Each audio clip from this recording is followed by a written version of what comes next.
Seandainya corona ini akan diselesaikan oleh Allah dengan segera, apa yang akan kalian lakukan setelah ini? Apakah kalian masih tetap akan meninggalkan sholat 5 waktu? Apakah kalian masih tetap akan durhaka kepada orang tua?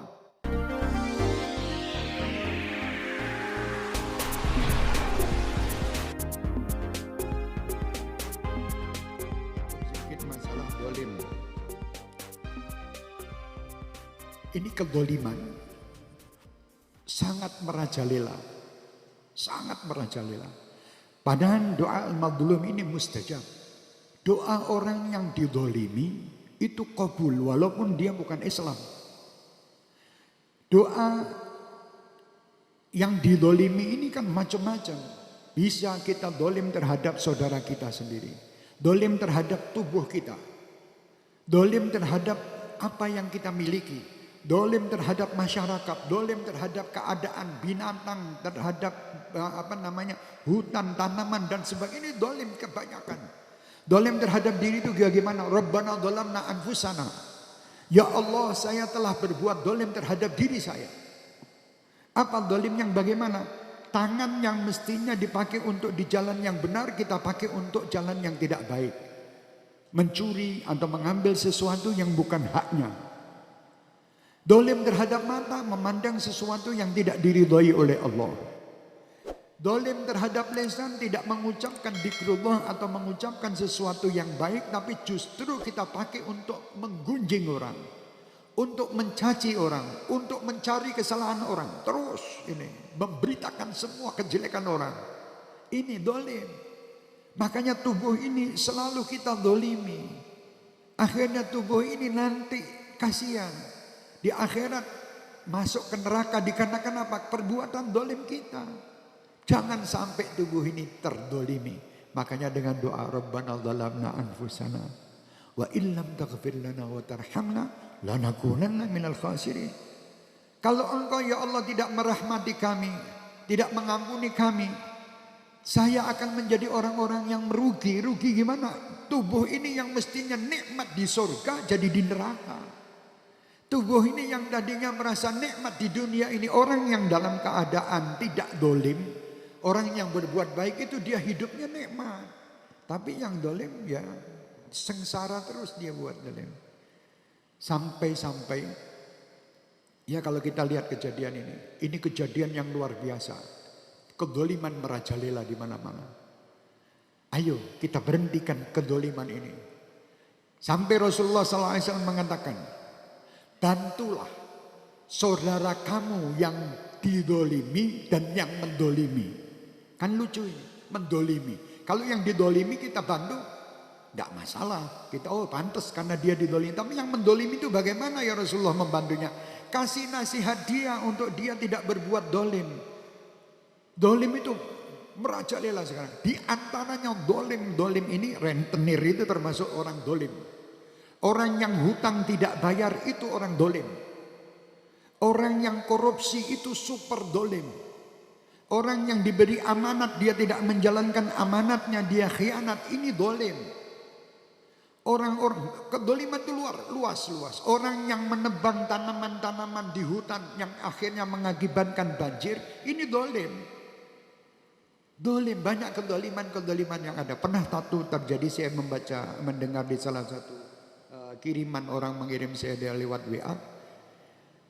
Dia mengatakan seandainya corona ini akan diselesaikan oleh Allah dengan segera, apa yang akan kalian lakukan setelah ini? Apakah kalian masih tetap akan meninggalkan sholat 5 waktu? Apakah kalian masih tetap akan durhaka kepada orang tua? Apakah kalian masih tetap akan memutus tali silaturahmi? Apa kalian tetap akan makan hasil riba? Apakah kalian akan terus dolim? Kalau sudah Allah menyelesaikan ini, apa yang akan Anda niatkan saat ini setelah virus corona ini selesai? Ini niat diatur dari sekarang. Sampai-sampai kata beliau, ini kejadian adalah kedoliman yang sangat merajalela. Yang Allah tidak ingin manusia ini saling mendolimi. Akhirnya timbullah satu virus ini untuk mengingatkan manusia untuk tidak saling mendolimi, saling menyintai, saling mengasihi, tidak saling menang sendiri, dan tidak saling menjatuhkan satu dengan yang lain. Contoh yang terjadi di beberapa negara konflik, berapa juta manusia yang meninggal di Iran, di mana, di Irak, di Syria, di Yaman, di Palestina. Setiap hari yang meninggal itu ribuan. Siapa yang memikirkan mereka?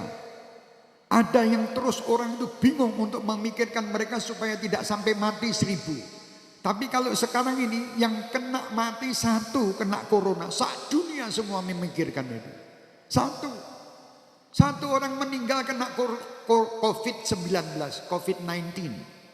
Kena itu semua berita tentang orang satu. Ini orang Mojosongo dari diselidiki dari Bogor, dari ini sampai ketahuan siapa yang pernah berkomunikasi sama dia, siapa yang ini, terus dicek dan dicek.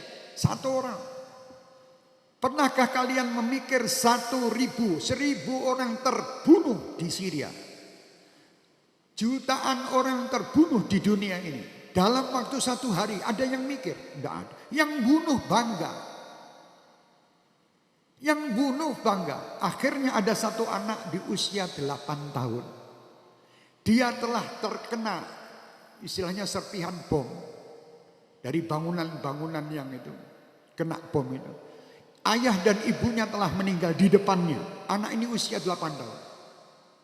Cerita Ustadz tadi. Si anak ini teriak-teriak, dia dalam keadaan kesakitan. Dan dia mengatakan, wahai orang-orang yang dolim. Kalian dolim, kalian adalah saudara-saudara saya, kalian membunuh ayah saya. Ini 8 tahun ini. Kalian membunuh ayah saya, kalian membunuh ibu saya, dan saat ini saya akan dalam keadaan sakaratul maut, akan meninggal. Saya tidak merasa sakit tentang atas meninggal saya.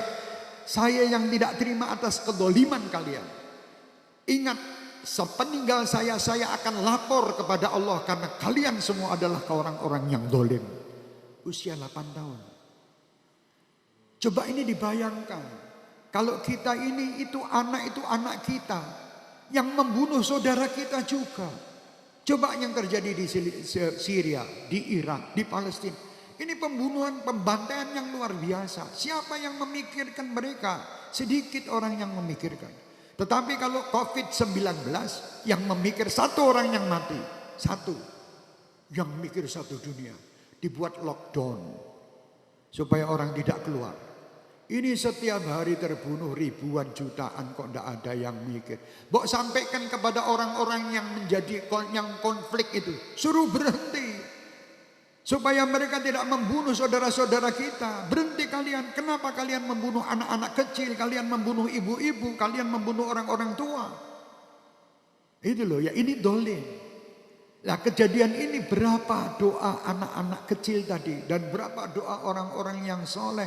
Dan orang-orang yang terdolimi di Palestina. Di Syria. Di Irak. Di mana namanya Yaman. Di daerah-daerah lain. Daerah konflik.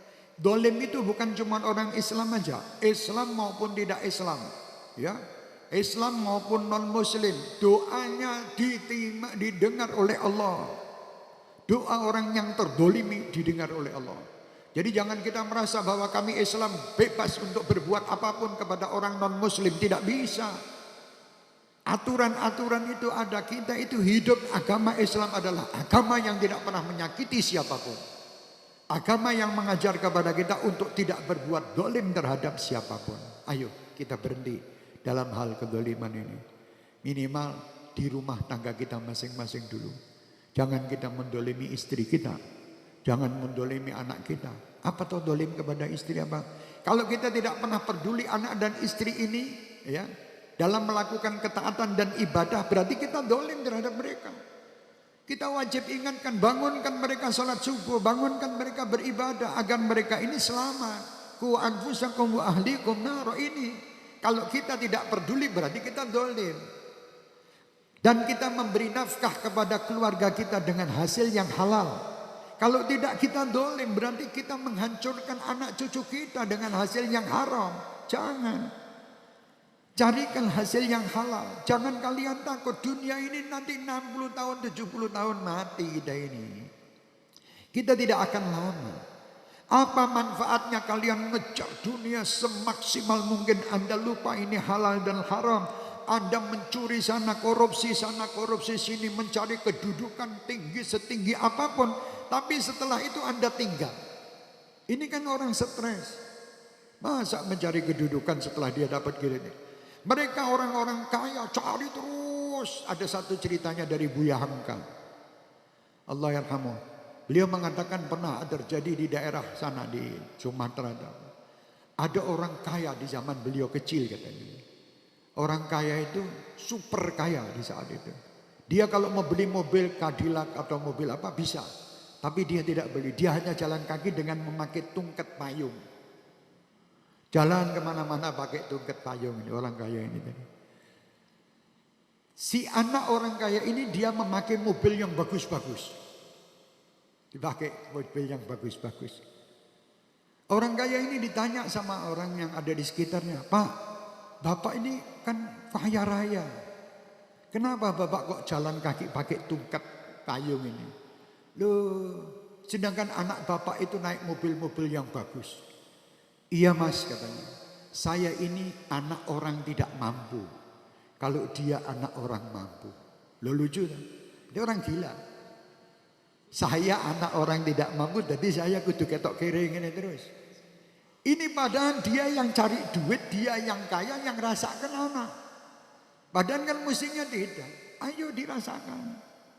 Ya. Jadi kita ini kadang subhanallah lupa mencari ini mencari itu sampai meninggalkan semuanya, sholat tertinggal, ibadah tertinggal, hanya mencari harta. Setelah harta kita miliki kita mati. Subhanallah. Apa nikmatnya? Nikmatnya sekarang cari harta yang halal, lebih baik dapat yang halal. Jadi dikatakan itu lebih baik engkau menaruh pasir di mulutmu daripada kamu memakan 1 rupiah uang yang haram. Saya tidak bisa mangano pasir lebih nikmat daripada masuk 1 haram daripada hasil yang haram. Hasil haram itu apa?